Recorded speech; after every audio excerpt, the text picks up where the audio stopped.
An obvious example of this shift comes from comparing the 2D and 3D platformer, where a player's next move from one obstacle to another would change fundamentally. With the ways that games shift alongside their amount of dimensions, a player's options progresses as well. Can a technological approach truly predict the choices a player will make when they're given a range of space, rather than a set path? Even when considering the specified challenge at hand, they're given a much more extensive range of solutions, most of which would even be left unconsidered. That's just the level of openness implied by 3D spaces, where much more empty space exists in every instance. Or at the very least, a larger space of less defined action always exists, making it difficult to assume where a player might go, despite a focus through intentional design. Yellowhead continues to make cameos in the later works of Media Molecule. This continued presence similarly references a prior space of development that no longer exists, keeping it at the forefront to embrace this natural evolution of thought that media is wholly shaped through, as it remains through its influence, in ways that only feel obvious through Yellowhead's deliberate inclusion. Although this past only distances itself with time, Yellowhead becomes a character that embodies the unseen work that always defines it. Derby Dash is a fun resource management minigame that encourages you to make your friends panic and overexert themselves trying to catch up. Smile Snap is a reaction minigame where you try to get a photo with as many me's looking at the camera as possible. It's fun, but very easy to tie. Chop Chops is a waggle minigame.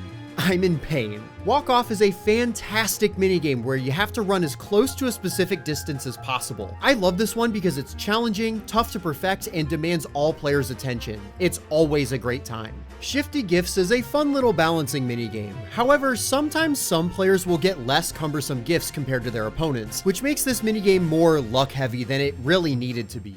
It tends to take a grueling, extensive process of constant, internal reinvention. The eventual presence of these titles were heavily reliant on the rare team's unparalleled dedication to creation. They continuously allowed these development cycles to change alongside their own intentions, despite the effort that would have to be lost and then required all over again, which is an incredibly difficult thing to do.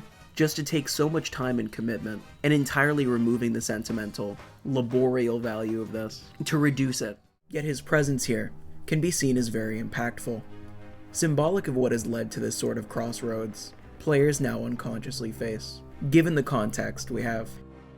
His only real character trait seems to be the comically unfortunate gimmick of a pirate with a tendency for seasickness, kind of a poignant statement in itself, as a character clearly designed for much more seems to have failed to get off the ground. He starts to lay it on a little thick after the fact, really prodding at his own presence the more you speak to him. He addresses the situation itself to bypass the isolated dressing that composes the virtual space, generating this awareness to aspects that greatly precede it. This is because his very existence is manifested out of sheer spite. But if this gap between them feels too distant, it can also imply that there will be things players would rather be doing instead. What if players really connect with some sections, but not the others?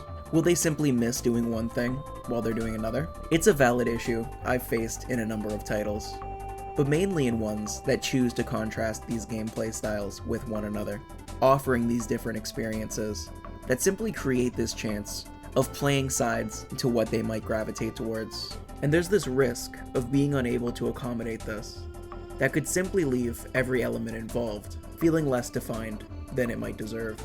Superstar usually skirts this quite well. Kirby fights his way atop the ship. He clings to its side. He crawls around the vents. He busts through its vitals, all while causing. I could go on and on about how effective this new design philosophy is in strengthening a past vision through modern capabilities, but I'll just say how well these hold up in comparison to the original, in its understanding of CGI at a much earlier stage. These characters, though they come from all walks of life, within vastly different projects, all of them can be connected through their ability to persevere, when one idea had eventually become another, which parallels the project's own rudimentary beginnings. Its inciting concepts, this interest of its physics, and how Yellowhead influenced his environment, branched off into a production that became completely distinct from this.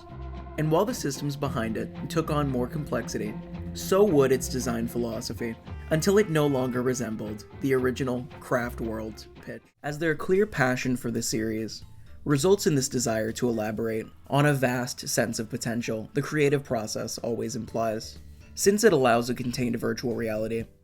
Edson, over this time, kind of started to lose his relevance. It's like almost the world was changing around him. And by utilizing a design during this isolating evolution, it found direction through Banjo. And once they reached this conclusion, the game came together around him instead. We really liked the bear. We really liked the character, so we thought, can we come up with another game? And then we just kind of took Banjo out of Dream and then put him in the game that eventually became Banjo.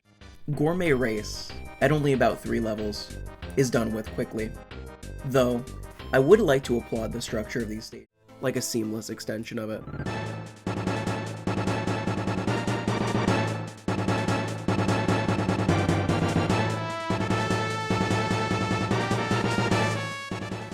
The arena accumulates the vast array. So, I'll be rating these minigames on my scale from 1 to 10 and finding the mean, median, and mode for Wii Party's minigames to see just how good this game's minigame set is. The score for each minigame will appear on the bottom right corner of the screen as I do. So, here's what I've settled on. I'm going to rank all of the 4-player, 1 vs 3, 1v1, and pair minigames, but I'm going to create 2 data sets for this game. One for the party set and one for the pair set. This way, you can get an idea of how good the minigame set is for either mode, and there's minimal confusion, hopefully. Unfortunately, this doesn't mean that that's all of the minigames in Wii Party. Wii Party's sets scored similarly overall, with the party set getting a mean score of 5.48, a median of 6, and a mode of 5, and the pair set got a mean score of 5.47 with a median of 6 and mode of 5 as well. Comparing the party set to the Mario Party games that we've discussed thus far, that would put Wii Party above Mario Party 8 but behind Mario Party 3. However, take this ranking with a grain of salt since these games are designed a bit different.